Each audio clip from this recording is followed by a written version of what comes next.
Bonjour tout le monde. Aujourd'hui, j'ai envie de vous parler à cœur ouvert. Aujourd'hui, j'ai envie de vous parler d'un sujet qui touche pas mal de monde et dont on ne parle pas assez souvent. Un sujet qui est important pour moi parce que je suis concernée depuis que je suis finalement toute petite. Un sujet qui touche également ma maman et d'autres personnes, je pense, sur cette terre, mais qui n'osent pas forcément en parler. Il faut savoir aussi que c'est quelque chose qui n'est pas évident à avouer, c'est quelque chose qui n'est pas forcément compris par les autres quand ils ne sont pas concernés. Et c'est vraiment quelque chose que j'ai envie de mettre en lumière parce que ça peut littéralement vous compliquer la vie. Donc il s'agit de la misophonie. Donc je ne sais pas si vous avez déjà entendu parler de ce terme, si vous connaissez éventuellement des personnes qui sont concernées. Mais c'est un sujet qui est très compliqué à aborder. Alors je vais déjà vous expliquer un petit peu ce qu'est la misophonie et après vous expliquer aussi un petit peu mon expérience perso. Parce que des fois je sais que ça fait du bien de se retrouver en présence de personnes qui vivent ce qu'on peut vivre.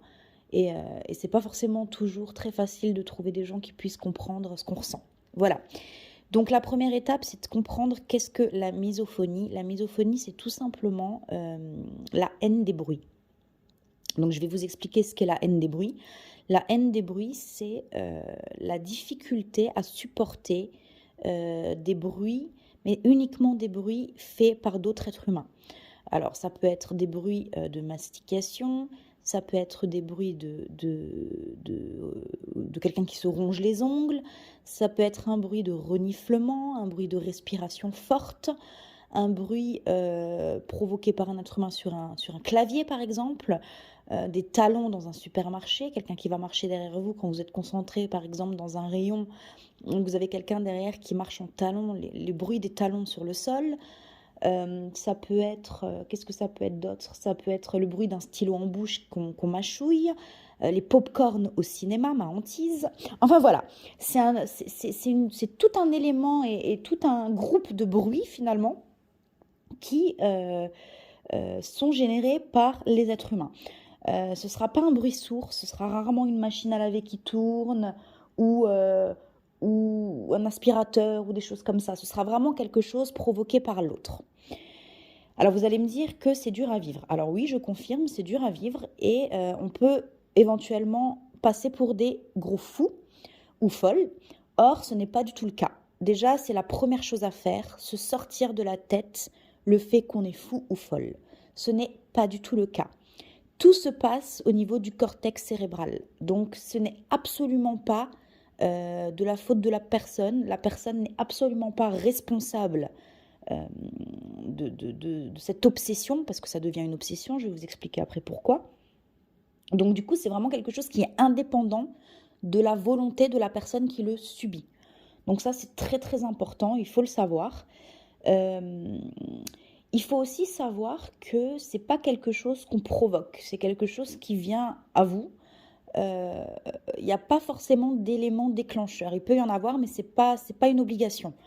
C'est quelque chose qu'on peut avoir tout petit ou alors qu'on peut s'être fait transmis de façon éventuellement génétique ou par exemple moi j'ai une sensibilité au bruit qui est due qui est un héritage en fait parce que ma mère l'a également et ça a été sûrement conditionné dans les gènes et dans l'éducation. Et ça, du coup j'en suis je pense sortie à cause de ça. Donc du coup, il faut bien comprendre que la personne n'est pas responsable. Euh, c'est très difficile aussi pour les personnes, pour l'entourage, parce que l'entourage qui ne le vit pas ne le comprend pas forcément. Donc c'est très difficile de pouvoir comprendre ce qu'on ne vit pas. Ça, c'est vraiment pas évident. Après, il faut essayer, je dis toujours, de communiquer le plus possible. Voilà. Euh, Il y a beaucoup de personnes qui souffrent de misophonie qui mettent des situations, qui se mettent en situation d'évitement. C'est-à-dire, pour pas avoir envie Parce qu'on développe finalement, si vous voulez, un sentiment de colère et un sentiment d'impuissance, de haine et de douleur vis-à-vis de la personne qui émet les bruits. Mais c'est incontrôlé, c'est vraiment pas quelque chose de volontaire. Ça veut pas dire que la personne qu'on a en face de nous, on l'aime pas. C'est juste ce bruit et la réception de ce bruit et la vision de ce bruit par le cerveau qui induit ce sentiment. Il faut bien le comprendre. Donc ça n'a rien à voir avec l'amour qu'on peut porter à quelqu'un ou avec l'amitié, ou l'amitié ou l'affection qu'on peut porter à quelqu'un. C'est vraiment deux choses différentes. Quand le bruit cesse, le sentiment s'en va. Ça, faut le savoir. Donc du coup, voilà, c'est pas du tout quelque chose de qualifiant sur les sentiments qu'on peut recevoir, qu'on peut avoir pour quelqu'un. Mais on a tendance effectivement à mettre des filtres, c'est-à-dire par exemple, alors je vais vous donner un exemple très concret, une personne qui est misophone et qui va au cinéma et qui est par exemple en train de regarder un film très concentré sur le film, à fond, voilà, aura une tendance à faire tout son possible pour éviter la personne qui va manger des pop-corns. Donc si maintenant derrière vous, vous avez une personne qui mange des pop-corns par exemple, il va falloir mettre des bouchons d'oreille pour pouvoir atténuer le bruit de fond et garder vraiment que le bruit du cinéma. Oui, heureusement, les écrans sont assez forts, donc ça traverse les boules caisses. Ou alors se décaler 30 sièges devant. Et encore, des fois, on fixe tellement sur le bruit que potentiellement, on est capable d'entendre des bruits qui sont à 5, 6, 7 rangées derrière. Il faut savoir aussi que le cerveau anticipe, a toujours une tendance à focaliser, à chercher le bruit. Donc, c'est un cercle vicieux parce que finalement, le bruit est là, on va se concentrer dessus, on ne va entendre plus que ça, et finalement, ça va être très difficile de penser à autre chose. Et du coup, c'est un cercle vicieux parce qu'on va mettre en place des stratégies d'évitement qui vont faire que finalement, ça va être juste une torture et un enfer sur Terre. Pour vous expliquer aussi les choses, les gens qui sont misophones développent une espèce d'hypervigilance, une espèce d'anxiété et quelques troubles obsessionnels. C'est-à-dire que ça va plus ou moins ensemble. Mais ça ne veut pas dire que c'est volontaire, encore une fois. Donc ça, c'est un peu pour faire le tour, si vous voulez, sur l'explication de la maladie. Parce qu'il faut savoir que c'est une maladie, c'est reconnu. Alors, on n'en parle pas trop en France, mais c'est reconnu. On en parle depuis, il me semble, depuis les années 97. Donc, c'est quelque chose quand même maintenant qui a un peu de bagou. Mais c'est pas évident et il y a peu de gens qui osent en parler, qui osent l'avouer et qui osent en discuter parce que c'est très difficile de reconnaître ça. Comme dit, les gens ne comprennent pas et on a l'impression de passer vraiment pour des fous alors que pas du tout. C'est à la même hauteur que d'autres troubles psychiatriques comme les dépressions, les TOC, les obsessions. Enfin voilà, c'est vraiment quelque chose qui existe et ce n'est pas dans la tête. C'est dans la tête sans être dans la tête. C'est-à-dire que c'est pas quelque chose de volontaire ou qu'on s'invente. Voilà. Donc je voulais vraiment faire passer ce message aussi aujourd'hui pour toutes les personnes finalement qui sont concernées et qui n'osent pas en parler. Vous n'êtes pas seul. Il faut savoir qu'il y a énormément de monde qui sont concernés malgré eux. Il y a des personnes qui ne savent même pas que ça existe et finalement qui se sentent seuls parce qu'ils ne savent pas qu'ils ont cette maladie et que ça existe et ils ont l'impression d'être à côté de leur pompe et d'être les seuls concernés et finalement d'avoir un pet au casque, alors que pas du tout. Il y a énormément de monde qui le vivent. Et on commence tout doucement à en parler. Mais c'est pas encore gagné, mais voilà. Donc voilà, ça c'est un peu pour faire le tour de l'explication logique et scientifique de la misophonie. La question que je voulais aborder sur ce podcast, en fait, c'est comment faire? Est-ce qu'il est possible de soigner et d'évoluer par rapport à ces symptômes? Alors, la réponse va pas être facile. La réponse ne va pas être arrangeante et la réponse va demander un travail et un investissement personnel. Et oui, ça serait si tout était facile. Là, pour le coup, il y a une possibilité.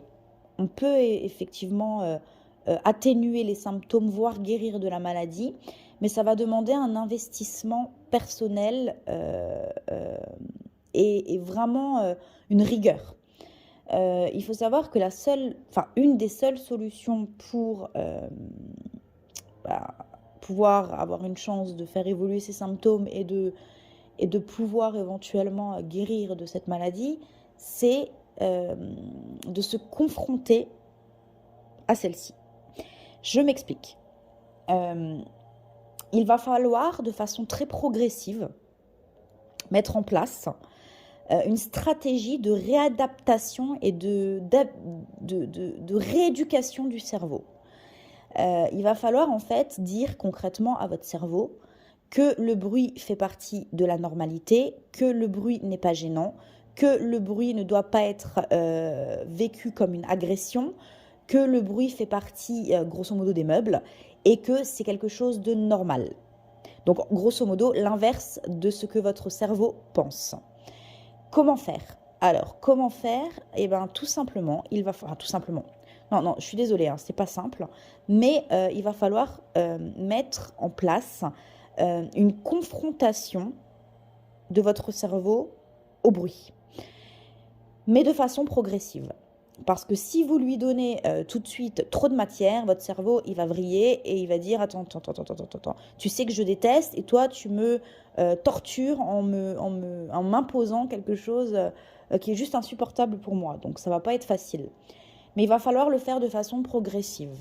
Il va falloir le faire sur un laps de temps qui est très court. Donc, une exposition de, par exemple, 30 secondes, voire 1 minute sur un bruit qui est vraiment dérangeant, en essayant de se dire que c'est la normalité, que finalement ça fait partie intégrante de la vie et que ce n'est pas quelque chose de gênant. Mais il va falloir vraiment, je le répète, le faire de façon très progressive, encore une fois. Le but n'étant pas d'agresser son cerveau et de péter un câble.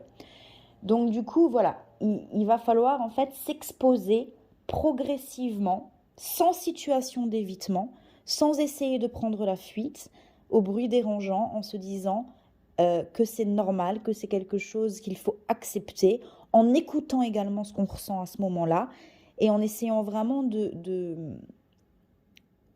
d'accepter et d'accueillir le bruit en fait.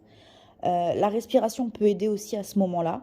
Le fait de bien respirer quand on s'exposera, d'essayer de penser à quelque chose de positif, parce qu'il faut faire aussi des associations.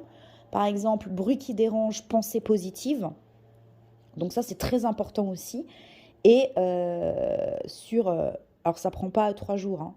Il faut le faire sur plusieurs semaines, mais ça peut permettre d'atténuer les symptômes. Je ne sais pas si on peut définitivement guérir de ça. Je ne connais personne qui a... Je connais des gens qui sont misophones, mais je ne connais personne qui a guéri. Mais je connais des gens qui ont pu vraiment atténuer leurs symptômes grâce à ce genre de thérapie. Voilà. Donc c'est vraiment quelque chose... Il ne faut pas perdre espoir, je pense. C'est important vraiment de garder toujours l'espoir. Je dis toujours, tant qu'il y a de la vie, il y a de l'espoir. Et quand on a vraiment envie, on peut y arriver. Rien n'est figé. Et le cerveau est hyper puissant. Un être humain utilise 2% de sa capacité cérébrale. Donc vraiment, avec de la motivation, de l'entraînement, tout est possible. Et ce que je veux aussi essayer de faire comprendre aux autres, c'est que ce n'est pas une fatalité en soi. C'est très dur à vivre et je comprends totalement qu'il y ait des gens, des fois, qui ont envie de s'arracher la tête parce que c'est insupportable quand vraiment, je vous dis, il y a un sentiment vraiment de haine et de manque de contrôle qui commence à nous envahir. Et enfin, moi, je sais que des fois, je peux vous donner un exemple, hein, moi, des fois, je mange avec mon conjoint et le pauvre, en fait, il n'est pas responsable, mais je pourrais des fois lui hurler dessus, lui balancer l'assiette à la tronche, tellement le fait de l'entendre mastiquer me perturbe. Et pourtant, c'est pas quelqu'un qui mange la bouche ouverte, mais c'est juste le bruit de sa mâchoire, en fait, qui... Et après, je focalise.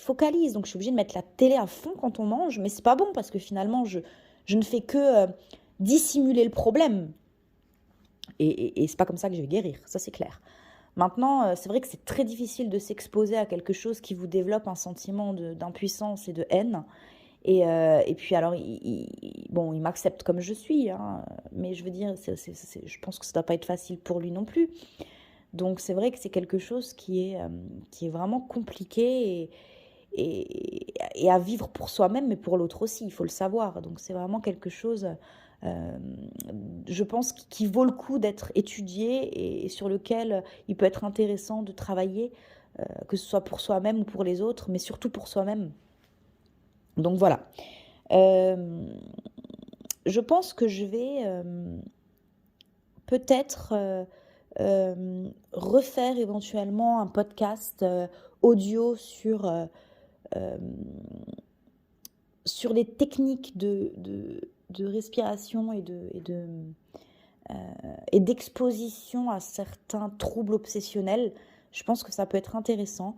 J'ai une petite idée en tête qui va venir, qui va suivre, mais il faut que je bosse un peu dessus. Voilà. Ce que j'aimerais, c'est que vous m'exposiez en commentaire vos avis, vos expériences.